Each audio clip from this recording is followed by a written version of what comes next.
Hello दोस्तों, कैसे हैं आप लोग। जो हम शुरू करने वाले हैं टॉपिक, उसका नाम है मटेरियल साइंस। ठीक है, जो AK2 के सिलेबस के अकॉर्डिंग होने वाला है और इसका यूनिट का नाम है फेज डायग्राम।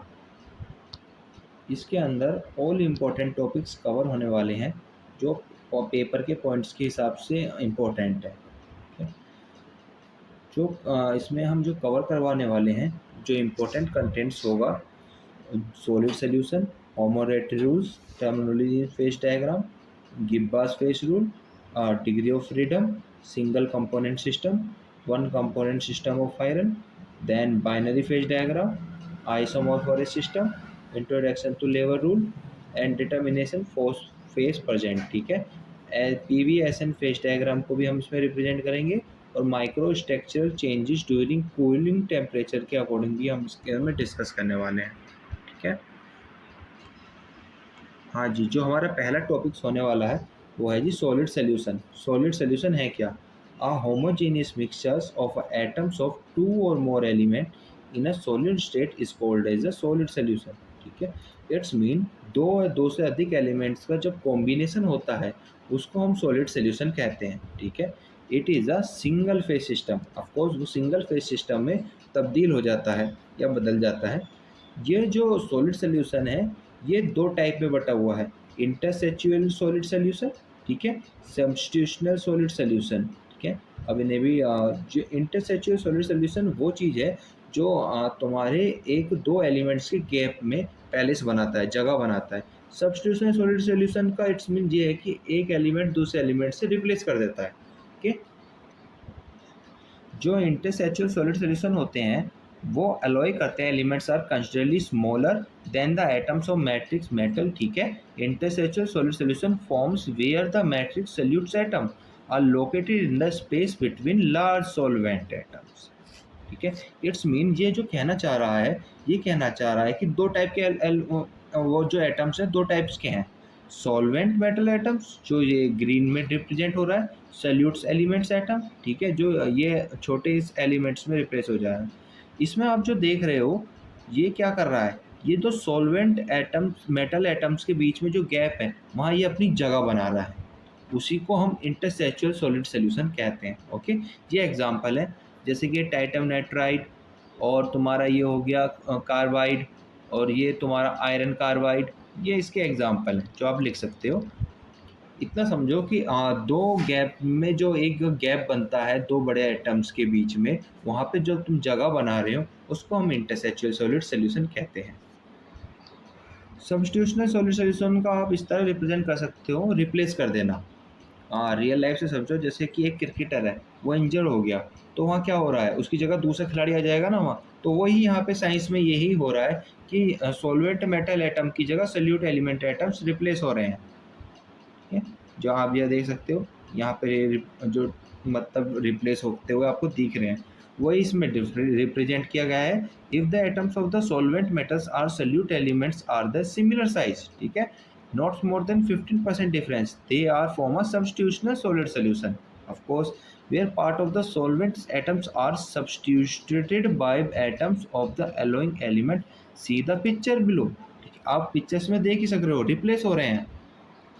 ये सबसे बढ़िया एग्जांपल है इनके गोल्ड कॉपर एलॉय के, जो कि क्या कहना है यहाँ पे रिप्लेस हो जाते हैं एलिमेंट। ओके,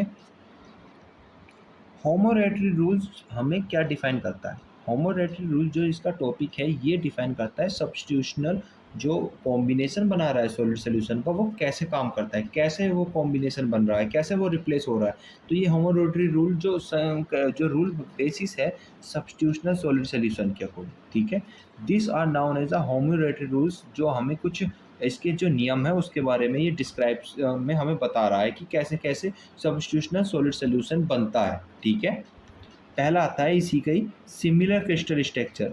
अगर दोनों मेटल्स के सिमिलर क्रिस्टल स्ट्रक्चर है तो उसका क्या क्या रिजल्ट रहेगा, वो कैसे उसके अंदर रिप्लेस कर रहे हैं, कैसे कैसे वो कॉम्बिनेशन बना रहे हैं।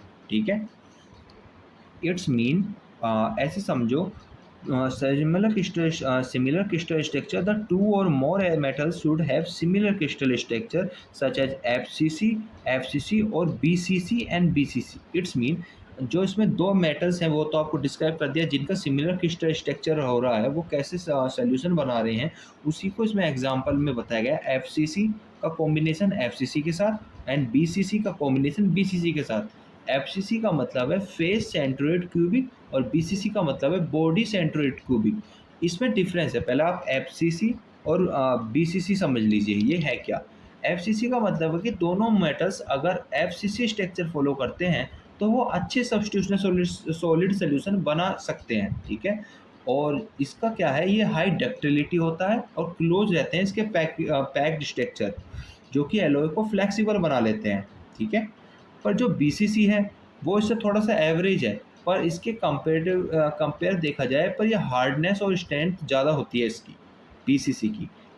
ये काम कैसे करता है, एफसीसी में जो इसमें डिस्क्राइब करा गया है, ये दोनों अगर सिमिलर क्रिस्टल रहे, बीसीसी बीसीसी के साथ एलिमेंट मिक्स हो रहा है, ठीक है, तो उसमें क्या होता है कि हमारा जो एलिमेंट्स होता है वो टंगस्टन एलॉय स्टील इसका रियल लाइफ एग्जांपल है। और जो सब्स्टिट्यूशनल होता है वो स्मूथली काम करता है, ठीक है।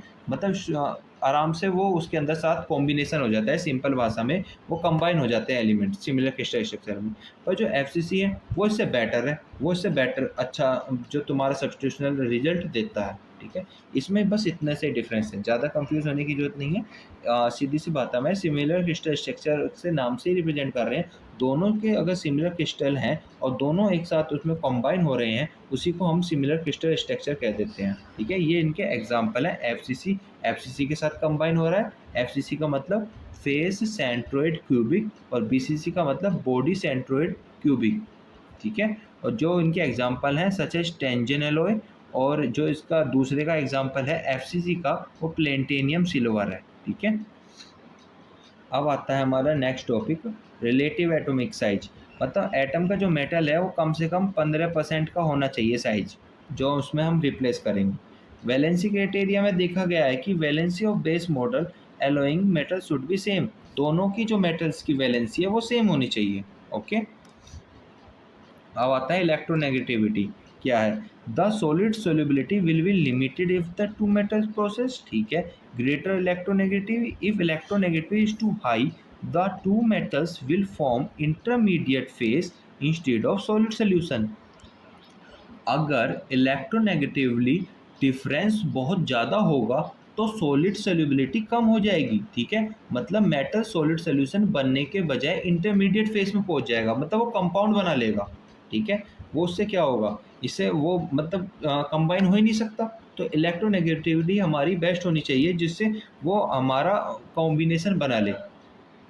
तो कम से कम इलेक्ट्रोनेगेटिव ज़्यादा से ज़्यादा डिफरेंस नहीं होनी चाहिए, सिमिलर तक हो तो वो वहाँ पे हमारा कंबाइन बन जाएगा। पर अगर उससे ज़्यादा डिफरेंस हो गया तो आपका रिजल्ट ये उस हाई नेगेटिव इफ़ेक्ट्स का ऐसा बेस पड़ेगा उस पर, तो वो कंबाइन नहीं हो पाएगा। तो इसमें भी सीधी सी बात है, आप इलेक्ट्रोनेगेटिव को ऐसे समझो कि सिमिलर होना चाहिए।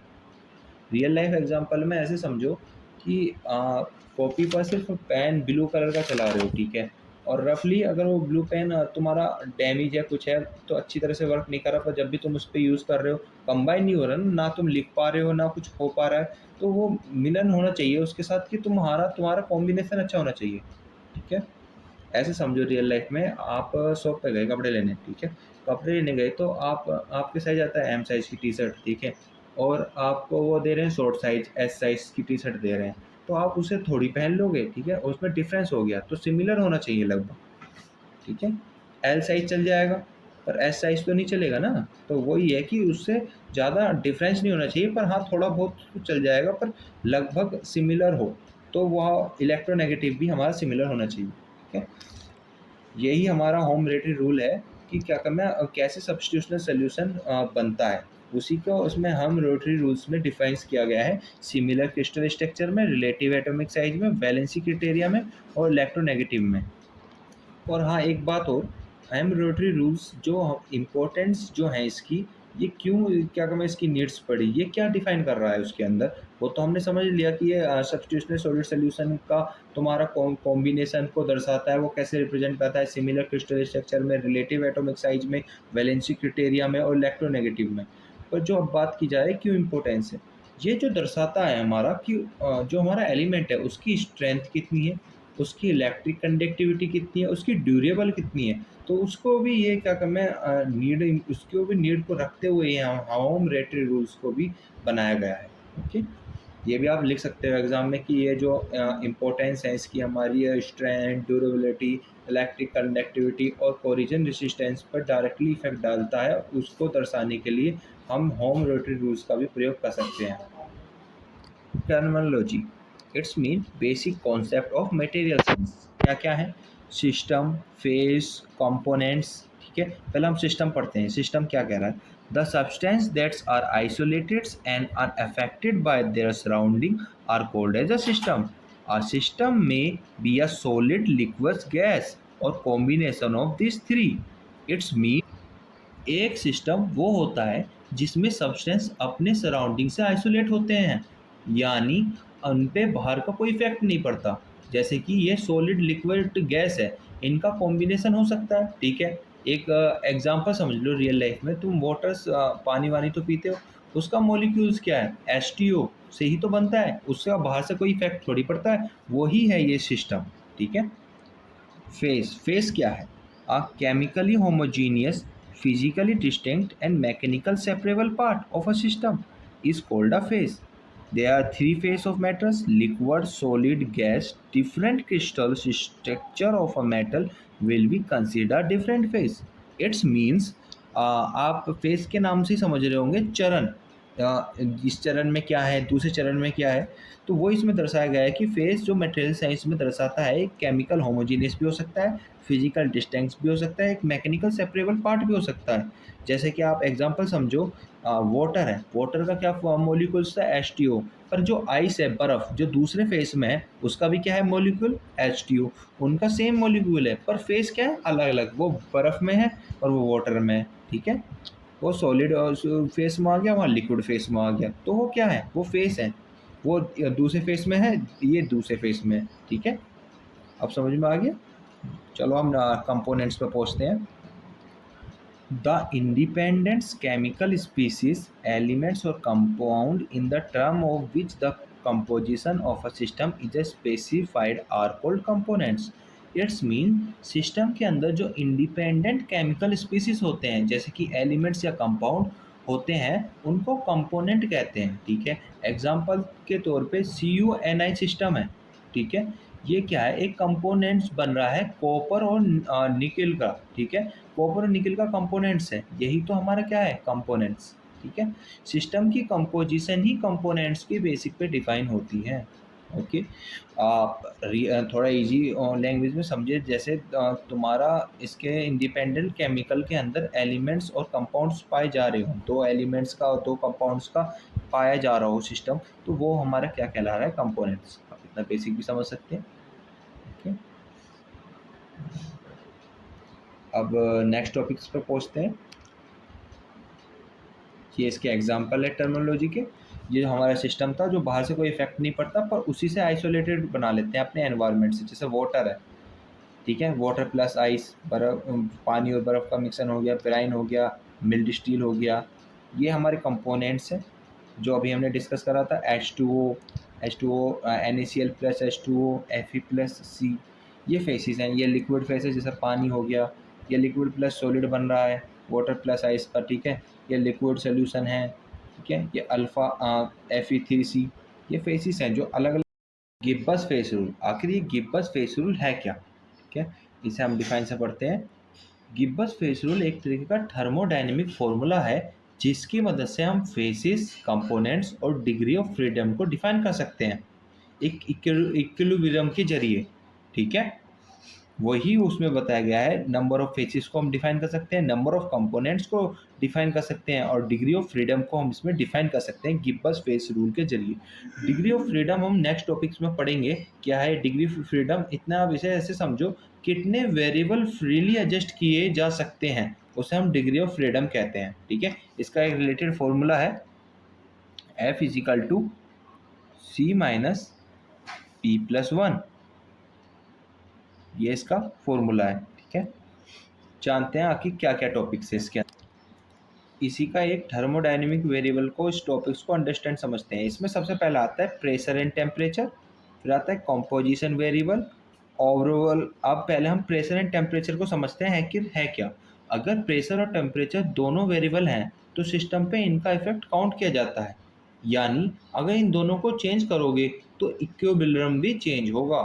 ठीक है, मतलब टेम्परेचर और प्रेशर का दोनों का इफेक्ट होता है इस गिब्स फेस रूल में। ओके, फिर आता है तुम्हारा कंपोजिशन वेरिएबल। सिर्फ फेस कंपोजिशन वेरिएबल होते हैं, यानी हर फेस को कंपोजिशन मैटर करता है इसके अंदर। ठीक है, क्या कर रहा है, कंपोजिशन ही मैटर करता है इसके अंदर। कंपोजिशन मतलब कंपोज करना। Overall alloy composition is not a variable aspect when we have a single phase equilibrium, when alloy composition is also a phase composition. It means overall alloy composition variable नहीं होते। Aspect single phase equilibrium में जब alloy composition और face composition same होते हैं तभी इसके अंदर ये इफेक्ट देखने को मिलता है। इतना ध्यान रखो, इसके अंदर कंपोजिशन वेरिएबल का भी इफेक्ट देखने को मिलता है, जो कि ओनली कंपोजिशन वेरिएबल और कंसीडर किए जाते हैं वेरिएबल पे। प्रेशर एंड टेम्परेचर तो रहता ही है इसके अंदर वेरिएबल में। फिर आता है नंबर ऑफ कंपोजिशन वेरिएबल। क्या बताया जा रहा है इसके अंदर, अगर सी कंपोजिशन है, ठीक है, तो हर फेज को कंपोजिशन को C-1, 2-1 या 1 वेरिएबल को थ्रू डिफाइन करेंगे, मतलब उसको एक से माइनस कर देंगे इसके अंदर। ठीक है, आपको एक एग्जांपल समझाएंगे अभी कंटिन्यूड में। इतना तो आपने समझ लिया जो इसके गिब्स फेस रूल के थर्मोडायनेमिक वेरिएबल क्या क्या हो सकते हैं। प्रेशर एंड टेम्परेचर जो दोनों का इफेक्ट करता है, कंपोजिशन वेरिएबल जो फेस को कंपोजिश करता है हर कंसीडर वेरिएबल के लिए। ठीक है, फिर आपने समझा नंबर ऑफ कंपोजिशन वेरिएबल, कितने कंपोजिशन वेरिएबल इसके अंदर डिक्रीज हो रहे हैं, तो उसके लिए हम इस वाले फॉर्मूले का यूज़ करते हैं C-1, मतलब कंपोजिशन फॉर ईच फेस, जो हम उसे कंपोजिश करेंगे। कंपोजिशन का आप इस तरह से डिफाइन करो, किसी को कंपोज करना मतलब किसी एलिमेंट के डाटा को कम करना। ठीक है, साइज को छोटा कर देना, सीधी भाषा में ये एग्जांपल भी आप रिलेट कर सकते हो। ये आपको इससे गिब्स फेस रूल समझने में आसानी हो जाएगी। ये उनकी इक्वेशंस हैं। ठीक है, और इससे आपको समझ में आ जाएगा गिब्स फेस रूल वर्क कैसे कर रहा है इक्वेशन के जरिए। ओके, सबसे पहले therefore phase 1 need to P C-1 composition variable, जो अभी पीछे डिस्कस करा था, कंपोज करते हैं C-1 करके। ठीक है, अब इसे हम आसानी से समझते हैं आखिर ये है क्या। 1 need P C-1 composition variable equation. It's mean, अब हम समझते हैं उसको कैसे डिफाइन करता है। अगर हमारे पी फेजिस हैं, ठीक है, पी में जैसे हमें दे दिया 3, तो हमें जो इसका कंपोनेंट्स मिलेगा इसका आधा मिलेगा 2। ओके, अब जो 2 हमारा कंपोनेंट इसमें मिलेगा इसका फॉर्मूला बनता है PC-1 होता है। ठीक है, तो यहाँ पे क्या है, पी फेसिस है, तो फेसिस में हमारा जो वैल्यू है वो 3 है और 2 कंपोनेंट है और उसमें से डिक्रीज हो जाएगा, तो हमारा क्या आंसर आएगा, 3। ठीक है, ये हमारा क्या है, कंपोजिशन वेरिएबल कैलकुलेशन है। ठीक है, ये इसे अच्छी तरह से डिफाइन किया गया है कैसे कंपोजिशन वेरिएबल कैलकुलेट होता है गिब्स फेस रूल के अंदर। ठीक है, इस फॉर्मूले को हमने इसमें डिनोटेड कर दिया है। ओके, अब चलो नेक्स्ट टॉपिक पे जाते हैं, गिब्स फेस रूल। एक बात और, इसके अंदर टोटल नंबर्स ऑफ इक्वेशन कितने हैं, नॉन वेरिएबल सी, जो हमें इसमें कितने इक्वेशन है, कितने नॉन वेरिएबल हैं, उसे डिफाइन करने के लिए CP-1 का ही फॉर्मूला लगता है। जैसे कि इसमें एग्जांपल है FP+C+1। ठीक है, जो हमारा इसके अंदर प्रेशर है वो 2 है, CP-1, तो हमारा क्या आ रहा है, CP+2, 2 आ रहा है ना, दो वेरिएबल पता चल रहा है। तो वही गिब्स रूल के अंदर है, अगर 2 वेरिएबल के अंदर प्रेशर और टेम्परेचर पाए जा रहे हैं तो वो 2 का इसमें रिप्रेजेंट हो रहा है। अगर इसमें pressure is constant and temperature is variable है तो 1 यहाँ पे रिप्रेजेंट होगा। ठीक है, अगर हमारा प्रेशर कांस्टेंट है तो 1 आएगा और प्रेशर एंड टेम्परेचर दोनों आएंगे तो दोनों 2 आएगा। ओके, तो ऊपर ही डिफाइन किया गया है BP+C+-1 2 if pressure and temperature are variable, but if PC-1 plus it if pressure is constant as a binary diagram। Okay, ये इसके अंदर गिब्स रूल की इक्वेशन है, ये भी डिफाइन हो गए। चलो हम नेक्स्ट टॉपिक पे पहुंचते हैं। डिग्री ऑफ फ्रीडम पर थे। हाँ जी, डिग्री ऑफ फ्रीडम क्या है? नंबर ऑफ thermodynamic वेरिएबल पर ही रिप्रेजेंट है, specified independently without changing the face in equilibrium. मतलब ये डिग्री ऑफ फ्रीडम क्या करता है कि वेरिएबल को बदल देता है बिना फेजिस को चेंज करे हुए, ठीक है। Since there is thermodynamic equilibrium, they are equilibrium relation between thermodynamic variable. If we specify a number of variable, other are automatically fixed. This equilibrium relation, this, ठीक है, इस फॉर्मूले से डिनोटेड होगा degree of freedom less than is equal to तुम्हारा variable, ठीक है। इस डायग्राम को समझिए, ये गिब्बस रूल का तो एप्लीकेशन है, ठीक है। इसमें क्या हो रहा है, ये टेम्परेचर को डिनोटेड हो रहा है, ये जाएगा तुम्हारा टेम्परेचर, ठीक है। ये जा रहा है कंपोजिशन, ठीक है, ये वाई एक्सिस है और ये तुम्हारा एक्स एक्सिस है, ठीक है। और ये तुम्हारे फेसिस हैं, ये लिक्विड फेस है, ये अल्फ़ा प्लस बीटा का सॉलिड फेस है, ये अल्फ़ा प्लस लिक्विड का सॉलिड फेस है, ये बीटा प्लस अल्फ़ा का सॉलिड फेस है, ये पूरी प्योर लिक्विड है, ठीक है। आप इसमें टेम्परेचर ध्यान रख लेना कि टेम्परेचर रिलेटेड करके डायग्राम में आपको अच्छे रिप्रेजेंट होगा, ठीक है।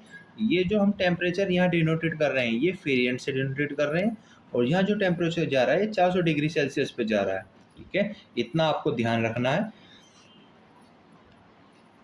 ठीक है। एग्जाम्पल में डायग्राम इम्पोर्टेंट है, ठीक है, डायग्राम को बस रिप्रेजेंट करने के लिए ये इम्पोर्टेंट है, ठीक है। जो टेम्परेचर सेल्सियस में रहेगा वो 400 डिग्री तक जाता है टोटल, ओके। ये जाएगा तुम्हारा 400 डिग्री सेल्सियस पे, ठीक है।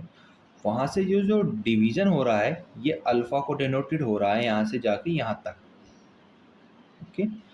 यहाँ पे जो फेसिस बन रहा है अल्फ़ा प्लस लिक्विड से बन रहा है, तो ये सॉलिड फेस में ही आ रहा है, ठीक है।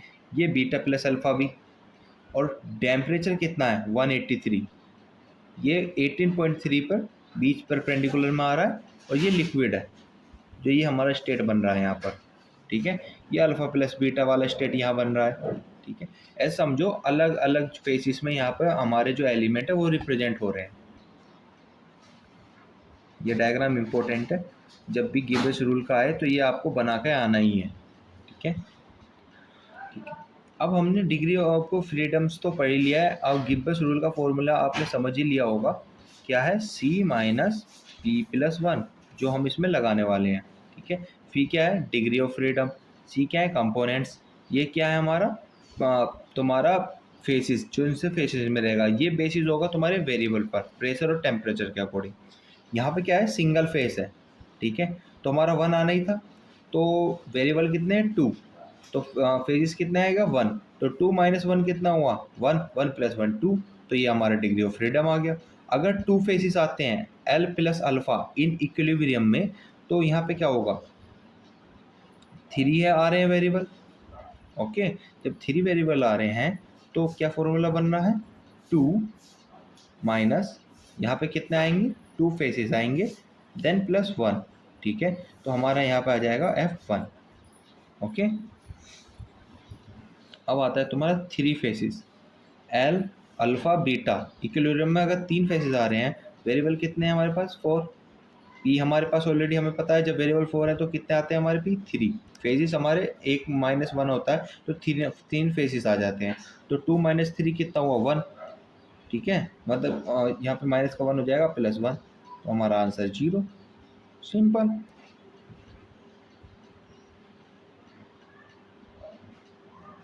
अब आता है तुम्हारा equilibrium phase diagram. Equilibrium phase diagram क्या है, वही है कि अलग अलग टेम्परेचर और अलग अलग प्रेशर पे फेजिस को रिप्रेजेंट करना। इस फेज में सॉलिड आ रहा है, इस वाले फेज में लिक्विड आ रहा है, इतने टेम्परेचर पर ये लिक्विड बनेगा, इतने टेम्परेचर पर ये बर्फ़ बन जाएगा, इतने टेम्परेचर पर ये पानी है। तुमने देखा होगा ना फ्रिज में तुम टेम्परेचर बढ़ा देते हो तो क्या बन जाता है, बर्फ़ बन जाती है ऊपर, अगर आइस वाले उसमें रखोगे, और अगर सिंपल नॉर्मल रखोगे सिंपल फोर्स में तो वो क्या होता है लिक्विड फॉर्म होता है। तो वही रिप्रेजेंट करेगा equilibrium phase diagram. A diagram in the space of relevant thermodynamic variable temperature और कंपोजिशन के बेस पर, ठीक है, indicated faces in equilibrium is called a phase diagram, okay. ये क्या 3 टाइप के हैं, यूनरी मतलब single component system, second is binary diagram 2 component system, third is ternary diagram 3 component system. ठीक है,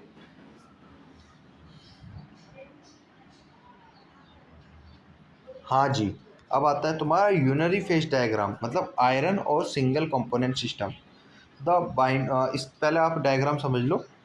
ये यूनरी फेज डायग्राम क्या है, एक सिंगल कंपोनेंट सिस्टम बेस पे है। यूनरी का मतलब सिंगल, इक्विलिब्रियम फेज डायग्राम का सिंगल कंपोनेंट डायग्राम। यहाँ पे आयरन कैसे कैसे किस स्टेट में क्या क्या होता है, ठीक है, कौन से स्टेट में गैस बन रही है, कौन सी स्टेट में लिक्विड बन रही है, कौन सी स्टेट में सॉलिड बन रही है, वो इस डायग्राम से हम समझेंगे। जैसे कि ये ए से लेकर बी तक जो रो जा रही है, इस एरिया में ये गैस बनेगी। ठीक है, इस टेम्परेचर में गैस बनेगी। ये किसे डिनोटेड हो रहा है, टेम्परेचर को। यहाँ जो नोटेड हो रहा है, यहाँ हो रहा है प्रेशर। ओके, जो ये D and H R triple points आते हैं ना, वहाँ होता है सॉलिड पॉइंट, बिल्कुल हार्डनेस। ठीक है, ये जो बनेगा 1539 से सी डी ई से जो जा रहा है, ये बन रहा है तुम्हारा लिक्विड। ठीक है, ये है तुम्हारा बॉडी सेंट्रोइड क्यूब, और ये है नीचे फेस सेंट्रोइड क्यूब जो जिसमें हार्डनेस है। ठीक है, मतलब सॉलिड स्टेट यहाँ आ जाता है।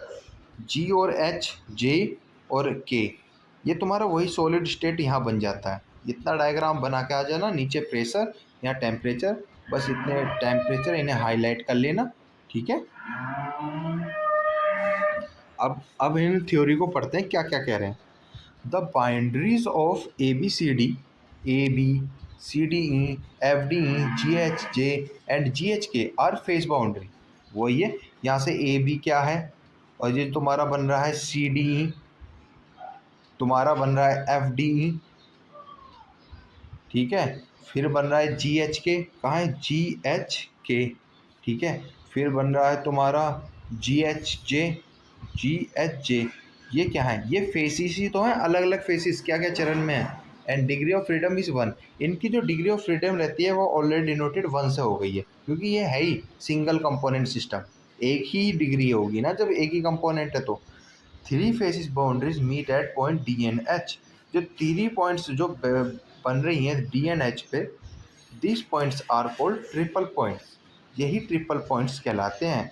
3 फेसिस इक्विलिब्रियम एग्जिस्ट, जिसमें 3 फेसिस एक साथ होते हैं, सॉलिड, लिक्विड और gas. Okay, as the degree of freedom is zero.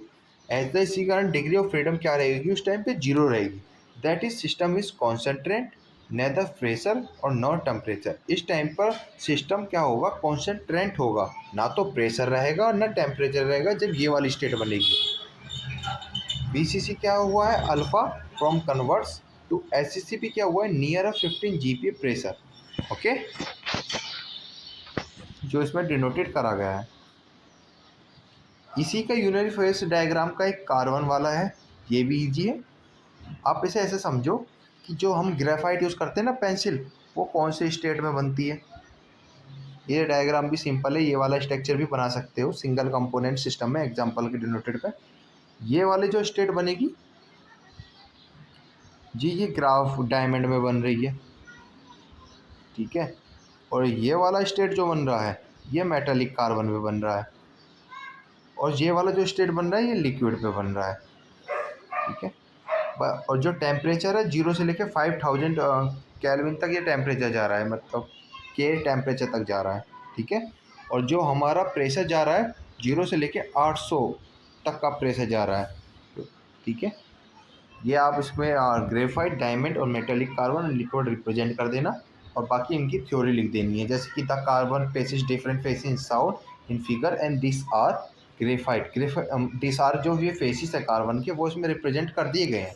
ठीक है, सिंपल स्ट्रक्चर है, आसानी से आप एक्सप्लेन कर दोगे, कुछ नहीं है, बस दिखने में वो है, बस आपको डायग्राम की प्रैक्टिस करनी है, बाकी तो थ्योरी इसमें आपको रिप्रेजेंट करने हैं आंसर। ग्रेफाइट क्या है, स्टेबल एंड सॉलिड फेस है नॉर्मल प्रेशर। सीधी सी बात है, ग्रेफाइट क्या है, एक सॉलिड फेस है जो स्टेबल है नॉर्मल प्रेशर में भी। आप खुद देखो प्रेशर कितना लग रहा है। डायमंड स्टेबल है सॉलिड फेस में, पर हाई प्रेशर है। देखो कितने पे आ रहा है, ये स्टेबल तो है तुम्हारा टेम्परेचर के उसमें जब भी, पर ये इस पर प्रेशर कितना लग रहा है, तुम्हारा लग रहा है 0 से लेकर 600 तक का 600 तक का प्रेशर लग रहा है डायमंड पे। Metallic carbon exit only very high pressure, इस पर टेम्परेचर का तो ज़्यादा प्रभाव नहीं है, टेम्परेचर तो इसका कम है, पर इस पर प्रेशर ज़्यादा लग रहा है। 0 से लेकर 800 तक का प्रेशर है इस पर। और लिक्विड एट हाई टेम्परेचर, इस पर टेम्परेचर हाई है। ये तो लिक्विड पर टेम्परेचर हाई रहता है, जब भी लिक्विड बनेगा उस पर टेम्परेचर ज़्यादा रहता है। ठीक है, अगर समझ में आया हो तो ज़रूर सपोर्ट करें चैनल को। हेलो दोस्तों, हमारा बाइनरी फेज डायग्राम चल रहा था टॉपिक। ठीक है, बाइनरी फेज डायग्राम जो रिप्रेजेंट कर रहा है इसके अंदर वही रिप्रेजेंट कर रहा है कि अलग अलग फेसिस में कौन सा हमारा एलिमेंट्स होने वाला है। ठीक है, जो इसके अंदर सॉलिड में रहेगा या लिक्विड में रहेगा। बहुत ईजी है, आप ऐसे समझो जैसे कि ये तो टेम्परेचर से डोनेटेड कर रहा है, नीचे कंपोजिशन से। ठीक है, ये ऊपर के जो फेस है ये लिक्विड फेस है, नीचे का जो फेस है वो सॉलिड फेस है। और इधर दो लाइन आ रही हैं टेम्परेचर 2 और टेम्परेचर 1 की, जो कि इसे हम टाई लाइन से भी रिप्रेजेंट करते हैं। जो कि जो हमारा एलिमेंट ऊपर वाले फेस से नीचे आएगा वो सॉलिड फॉर्म में बन जाएगा, पर अगर ये जो एलिमेंट ऊपर वाली फेस में जाएगा वो लिक्विड फेस में पहुंच जाएगा। ठीक है, और जो बीच में रहेगा, जैसे ये वाला एलिमेंट जो बन रहा है यहाँ पे टाई लाइन के बीच में, यहाँ दो फेस में रहेगा, लिक्विड और सॉलिड फेस में यहाँ पे वो रहेगा। ठीक है, इसमें ये सिमिलर और ये उसकी कैटेगरीज हैं। ठीक है, ये लाइन आप बना सकते हो Q और N से, बस सिंपल से यही बनाना है आपको, लिक्विड फेस और नीचे सॉलिड फेस और नीचे L+S बाइनरी फेज डायग्राम। ठीक है, वही है कि इसके अंदर जी दो कंपोनेंट होने वाले हैं जो शो होते हैं अपने डिफरेंट फेस में, लिक्विड और सॉलिड। ठीक है, जो क्या कहते हैं ऊपर तो लिक्विड रहता है नीचे सॉलिड रहता है। Binary phase diagram are result of two component system. ठीक है, जो मैंने आपको बता दिया। टेम्परेचर इज टेकन ऑर्डिनेट, हाँ टेम्परेचर क्या टेक कर रहा है ordinate, composition abscissas and pressure is constant 1 atom pressure जो लग रहा है। फॉर्मूला हमारा यही वाला चल रहा है, डिग्री ऑफ फ्रीडम, कंपोनेंट्स और तुम्हारा फेज +1। किसका है ये वाला फॉर्मूला? गिब्बस वाला, जो अभी हमने पीछे डिस्कस करा था। दो कंपोनेंट्स है ए एंड बी, जो हमने ऊपर डायग्राम समझा। सॉलिड फेस ऊपर रहता है, बिलो करता है TSMNT, सॉलिड इज बाउंड्री जो उसके ऊपर रहता है। लिक्विड फेस रीजन लाइस के नीचे रहता है, TSQLF मतलब लिक्विड ऊपर रहता है और सॉलिड नीचे रहता है। ठीक है, लिक्विड बाउंड्रीज के according liquid and solid phase L+S coexist करते हैं between solid and liquid region, मतलब सॉलिड एंड लिक्विड के बीच में ये लिक्विड और सॉलिड एग्जिट कर रहे हैं, जो अभी हमने देखा था यहाँ पे नहीं कर रहा था रिप्रेजेंट सॉलिड और लिक्विड। ठीक है, the horizontal lines QN and RS are tie line. ठीक है, जो अभी हमने यहाँ देखा QN और RS जो है ये दोनों हमारे क्या हैं, ये टाई लाइन है।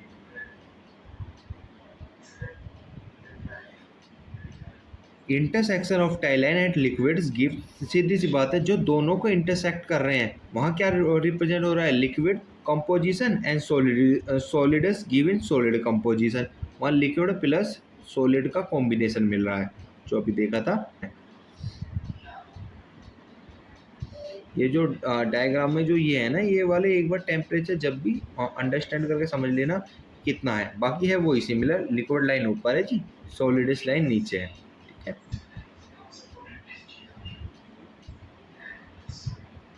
by isomorphous system means a system in which there is complete solid and liquid solubility of two components. Copper-nickel system is one such example जो अभी हमने ऊपर डायग्राम से समझा था। Melting point of copper is 1085 degree Celsius. मैंने यही कहा था कि मेल्टिंग पॉइंट याद रखना 1085 डिग्री सेल्सियस। एंड निकल इज 1453 डिग्री सेल्सियस। ठीक है, जो कि हमारा कहाँ है, यहाँ है ऊपर।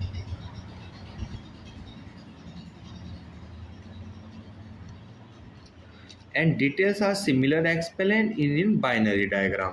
ओके, यही बाइनरी डायग्राम की डिटेल इसके अंदर है, एक्यूरेट वही है, बस कॉपर नाइक्लोन जो एलिमेंट्स हैं वो बदल गए हैं, न्यूक्लियस एलिमेंट जो हैं ये दोनों बदल गए हैं बस। चलो नेक्स्ट टॉपिक पे चलते हैं।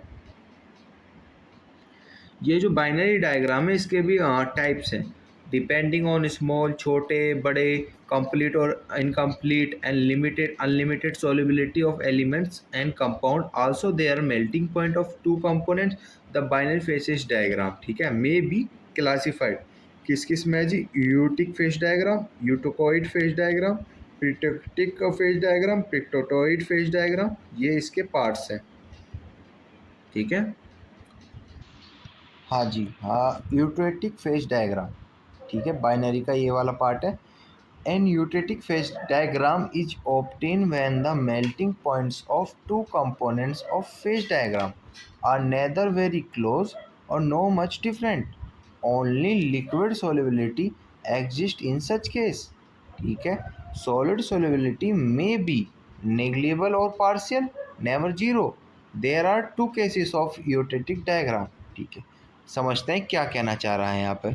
यूटेटिक फेज डायग्राम एक ऐसा बिंदु है, एक ऐसा पॉइंट है जहाँ पर कॉम्बिनेशन होता है दो से ज़्यादा अधिक कंपोनेंट्स का, और एक ठोस या एक मजबूत हार्डनेस का यहाँ पे कंपोनेंट बनता है, ठीक है। आप ऐसे समझो जैसे कि सीमेंट है, सीमेंट में जब हम पानी मिला देते हैं तो वो क्या बन जाता है, एक मतलब हार्डनेस जैसी चीज़ें बन जाती है कि हाँ वो मजबूत बन जाता है, कुछ सॉलिड बन जाता है। तो वो क्या हो रहा है कि वहाँ एक इक्विटिक एक बिंदु पॉइंट पे दो या दो से अधिक कंपोनेंट को मिलाकर जो नई फेज चीज़ बन रही है उसे हम यूटेटिक फेज डायग्राम कह देते हैं। एक और रियल लाइफ एग्जांपल ले लो, जैसे कि आइसक्रीम। सपोज तुम आइसक्रीम कैसे बनेगी, उसमें दूध भी डालोगे, चीनी भी डालोगे, ठीक है, क्रीम भी डाल दिया या फ्लेवर डाल दिया, तो वहाँ क्या हो रहा है, वो दो से अधिक कंपोनेंट मिलकर एक क्या बना रहे हैं, नया कंपोनेंट्स बना रहे हैं, ठीक है। वही होता है यूटेटिक फेज डायग्राम, ठीक है। इसमें दो एग्जांपल दिए गए हैं, वही कि complete liquid solubility with the negligible solid solubility as CDBI system. इसे ऐसे समझो कि जो लिक्विड सोल्युबिलिटी है उसे जब हम ठंडा करते हैं वो कौन से फॉर्म में आ जाता है, सॉलिड फॉर्म में आ जाता है, जो कि CDBI सिस्टम में डिफाइन किया गया है कि दोनों कंपोनेंट मिलकर एक क्या बना लेते हैं, दोनों लिक्विड पदार्थ बन के क्या बना देते हैं, एक सॉलिड। दूसरा है कि complete liquid solubility with partial solid solubility as in PVSN system. इसमें लीड वाले में बताया गया है कि जैसे सॉलिड स्टेट में अगर वो हीट के कारण, गर्म तापमान के कारण वो क्या होगा, पार्शियली बिखर जाएगा और वो क्या बन जाएगा, एक लिक्विड फॉर्म में बन जाएगा, ठीक है। डायग्राम से समझते हैं और अच्छे समझ में आएगा। जैसे यहाँ देख सकते हो, पीछे हमने क्या समझा था, बाइनरी डायग्राम, और उससे पहले हमने गिब्बस में क्या समझा था, अलग अलग फेज थे। अब वही है, इसमें बाइनरी डायग्राम का ही पार्ट है इक्वेटिक वाला, तो इसमें भी क्या क्या है, अलग अलग फेज है, लिक्विड अलॉय, लिक्विडिस, और लिक्विड का यहाँ पे क्या है, लिक्विड अलॉय बन रहा है, ठीक है। और यहाँ पे जो बिंदु पे पॉइंट आ रहा है इक्विटिक, यहाँ लिक्विडिस भी आ रहा है, B+ लिक्विडिस भी आ रहा है, ठीक है। तो यहाँ क्या बन रहा है, यही तो बन रहा है तुम्हारा इक्विटिक, और इसी बिंदु पे तुम्हारा हाइपर एलॉय एलिमेंट्स और यूटेटिक PVSN एलॉय बन जाता है, जो कि सबसे कम तापमान के करीबन ये यहाँ पे पिघलते हैं, ठीक है। ये इसके टेम्परेचर्स हैं, अल्फ़ा प्लस बीटा सॉलिड पे ये लिक्विड्स वाला स्टेट हो गया, ये β+ लिक्विड वाला स्टेट हो गया 19.5, और इसे भी इक्वेटोइड कह देते हैं, ठीक है। ये तापमान आप ध्यान रख लेना कि ये 400 के ऊपर रहता है, जिसमें 327 डिग्री सेल्सियस तक ये जाता है, PV से लेके यहाँ तक, ठीक है। वही है, बस अलग अलग स्टेट्स में इक्वेटेक को डिफाइन कर देना है, ओके। लीड टीन इक्विलिब्रियम का सबसे बढ़िया एग्जांपल है। In a solid phase very small amount of tin dissolve in lead, ठीक है। The other solid phase is beta in which very small amount of lead is dissolved in tin. Of course, both the component dissolve in each after sufficient in alpha plus beta phase. मतलब दोनों component जब dissolve होते हैं क्या बनता है, alpha plus beta वाला phase बन जाता है। दो फेज रीजन में क्या क्या है, एक अल्फ़ा प्लस बीटा है, अल्फ़ा प्लस एल है, अल्फ़ा प्लस बीटा है, and L alpha plus beta and beta plus L है, are separated by horizontal line. Horizontal line B D के जरिए सेपरेट किया गया है, जो हमने अभी डायग्राम समझा था उसी में। देखते हैं, बी डी के जगह वहाँ पर सेपरेट कर दिया है पूरा। देख लो, बी ई और डी, यहाँ क्या हो रहा है, यहाँ सेपरेट हो रहा है लिक्विड और सॉलिड स्टेट में, वही बताया है। बस उस डायग्राम को यहाँ थ्योरी में रिप्रेजेंट कर दिया गया है। This light corresponding to eutectic temperature, हाँ एक यूटेटिक टेम्परेचर के अकॉर्डिंग ये कॉरस्पॉन्डिंग लाइन है, और कौन सी डिग्री पे, 183 सेल्सियस डिग्री पे। देखते हैं, ये रहा ना 183 सेल्सियस डिग्री पे।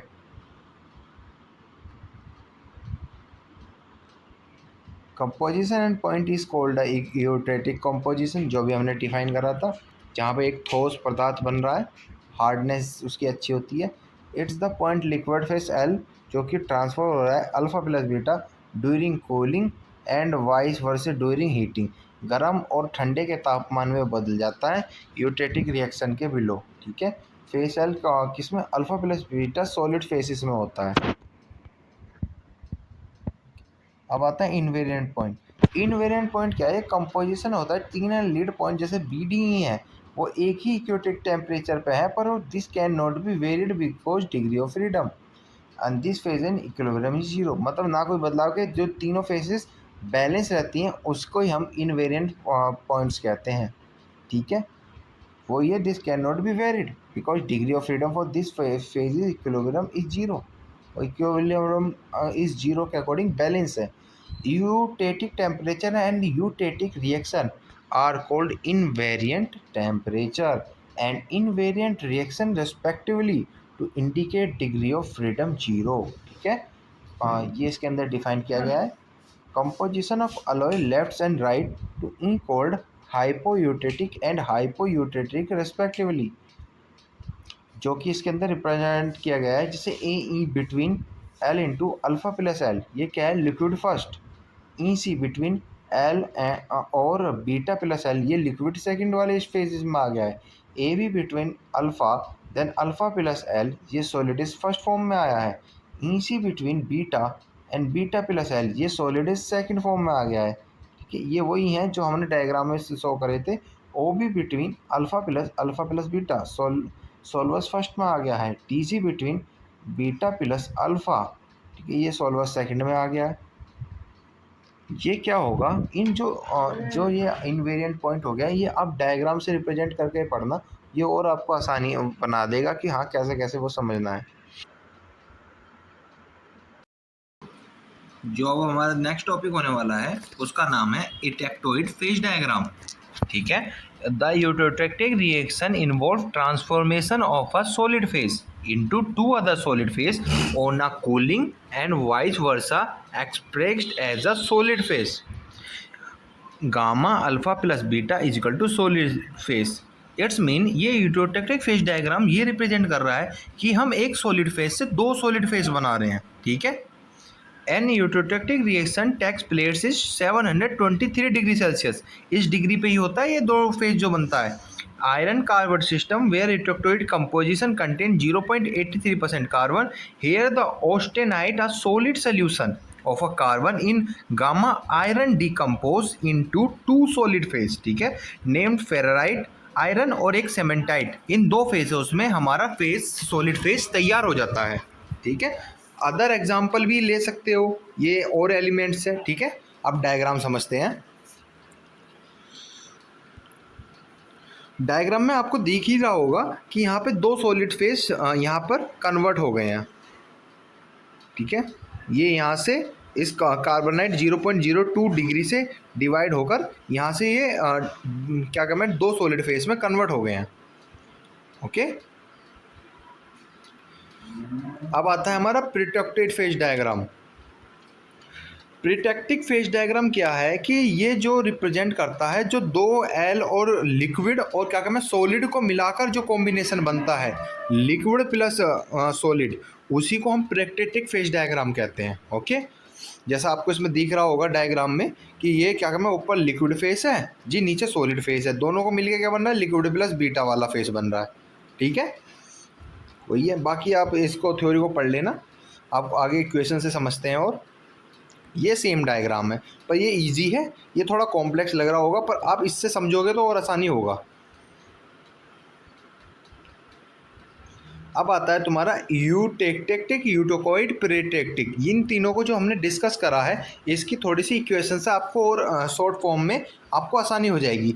जैसे यूटेक्टिक, ये एक पॉइंट बिंदु था, ठीक है। क्या हो रहा था, एक लिक्विड ट्रांसफर किस में हो रहे थे, दो सॉलिड फेस में हो रहे थे। यहाँ पे देख सकते हो एग्जांपल, लिक्विड कूल हीट के टेम्परेचर के अकॉर्डिंग गामा प्लस सेमेंटाइट में कन्वर्ट हो रहे हैं, ये और इसमें एग्जांपल है, ठीक है। यूटेक्टेड क्या है कि वन सॉलिड फेस से ट्रांसफर हो रहे हैं टू अदर सॉलिड फेस में, ओके, ये आपका एग्जांपल है। प्रीटेक्टिक क्या हो रहा है, यहाँ पे लिक्विड और वन सॉलिड फेस मिलकर एक नया सॉलिड फेस बना रहे हैं, ओके। फिर आता है लेबर rule. The rule is employed to obtain relative amount of coexisting phase of binary system. It's mean, जो हमने रिप्रेजेंट करा था ना, बीच में जो फेस बन रहा था लिक्विड प्लस अल्फा सॉलिड, और उसका यहाँ पे लिक्विड था, यहाँ क्या था, सॉलिड, ठीक है। यही तो रिप्रेजेंट हो रहा था। उसको क्या कर रहा है ये, उसको ये ऑब्जर्व करता है, उसी के रिलेटिव अमाउंट्स को ये एम्प्लॉयड ऑब्टेन करता है, ठीक है। जो कि for overall composition of 0 line in tie line, ठीक है। The composition of the liquid Cl solid phase है और C alpha remain same. The tie line is analogous to a lever arm to mass balance having its fulcrum C0 को existing form, okay. ये वही समझा रहा है कि तुम्हारा इस वाले फॉर्म में जो बीच वाला रहता है ना, को एग्जिस्टिंग लिक्विड और सॉलिड मिलके जो फेस बना रहे हैं, उसको ये ऑब्जर्व ऑब्टेन करता है, उसी का जो वेट है उसको भी फ्रैक्शन करने में मदद करता है। लिखा हुआ है ना, weight fraction of liquid and solid given by this rule. चलो अब इस वाले रूल को डिस्कस करते हैं। जो ये लोअर रूल्स के जो फॉर्मूले हैं, ये आपको ध्यान रखने होंगे, ये आपको लिख कर आने हैं वहाँ पर। जैसे वेट फ्रैक्शन का हो गया, कंजर्वेशन ऑफ मास का हो गया तुम्हारा, और ये कंबाइन अबोव इक्वेशन हो गया, ठीक है।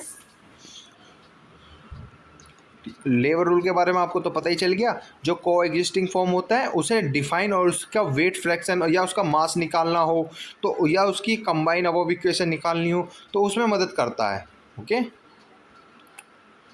ये वही है जो कैसे कैसे आपको ये करना है, पर ये मैंने आपको ऊपर डायरेक्ट फॉर्मूले प्रोवाइड कर दिए हैं। यहाँ से आप फॉर्मूले को अंडरस्टैंड कर लीजिए पेपर के लिए, कि आपको ये फॉर्मूले ही वहाँ पे डिफाइन करके आने हैं। मतलब डिफाइन भी नहीं करना कि लेवर रूल क्या है, तो उसके बारे में बता दे रहा हूँ जी। लिक्विड और सॉलिड का जो को एग्जिस्टिंग फॉर्म है, उसे ऑब्टेन, उसे ऑब्जर्व या उसका वेट निकालने के लिए या कंजर्वेशन ऑफ मास निकालने के लिए यूज़ होता है। उसके बाद आपको ये फॉर्मूले रिप्रेजेंट कर देने हैं वहाँ पर, ओके।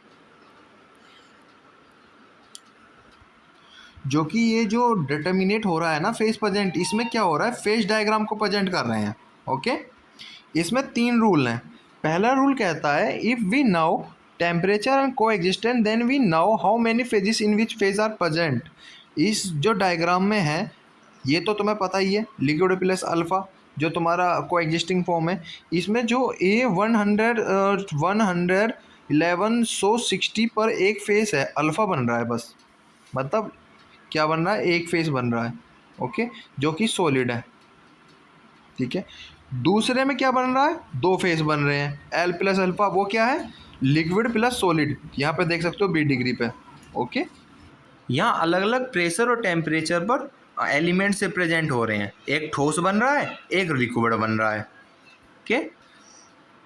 दूसरा रूल जो हमें कहता है फेज डायग्राम का, वो कहता है कि TNC we now the composition of in space, जो टाई लाइन है, और यहाँ से हम कंपोजिशन टेम्परेचर की चीज़ें पता लगा सकते हैं। ये टाई लाइन होती है जो अलग अलग फेज को बांटता है, वही है। और जो तीसरा रूल कह रहा है हमारा, वो कह रहा है वेट फ्रैक्शन, ठीक है। वेट फ्रैक्शन मतलब हम फेज डायग्राम के जरिए वेट भी निकाल सकते हैं। अभी लीवर रूल पढ़ा था ना, उसी के जरिए। ये आप आराम से डिस्कस कर लेना, और ये डायग्राम देख लो, बस वही है सिमिलर, बस यहाँ पर वही फेज डायग्राम के यहाँ पे वेट से रिप्रेजेंट हो रहा है। पहले वाले में क्या था, क्या तुम्हारा लिक्विड और सॉलिड में ये देखा जा रहा था कौन से तापमान पे, कौन से प्रेशर पर कितने एलिमेंट्स रिप्रेजेंट हो रहे हैं, जैसे 1 हो रहा है, 2 हो रहा है। ये 3 रूल हैं, ठीक है। बस 3 रूल्स डिस्कस कर लो और डायग्राम बस, और ये फॉर्मूले याद कर लो WL इनके, ये मतलब वेट फ्रैक्शन के। लेवर रूल के जो ये डायग्राम है यही रिप्रेजेंट करने हैं इसके अंदर, फेज डायग्राम के अंदर बस। अभी हमने पीछे यूटेटिक फेज डायग्राम पढ़ा था ना, उसी का ही एक एग्जाम्पल है कि जब ठंडा होता जा रहा है हमारा एलिमेंट, वो कैसे कैसे फॉर्म में आ रहा है। तुम देखो वही है, यूटेटिक फेज डायग्राम है, सिंपल है, बस इतना बना देना है। अल्फा ये ऊपर लिक्विड है, ये तो आप बना लो। और इसके बाद जो साइड साइड में है ना, ये एलिमेंट रिप्रेजेंट कर रहे हैं। जो ये सर्कल है ना, ये रिप्रेजेंट कर रहा है पानी, लिक्विड। जैसे पानी में कुछ वो बहुत सारे वो हो सकते हैं एग्जांपल के तौर पे। जो बीच वाला है इसमें क्या फेस हो रहा है, यहाँ पे लिक्विड और थोड़ा थोड़ा सॉलिड फेस आ रहा है, यहाँ थोड़े थोड़े सॉलिड फेस भी आ रहे हैं। ओके, जो तीसरा है ये होने के बाद ये ठोस हो रहा है, यहाँ क्या हो रहा है, ठोस हो रहा है, बिल्कुल हार्डनेस।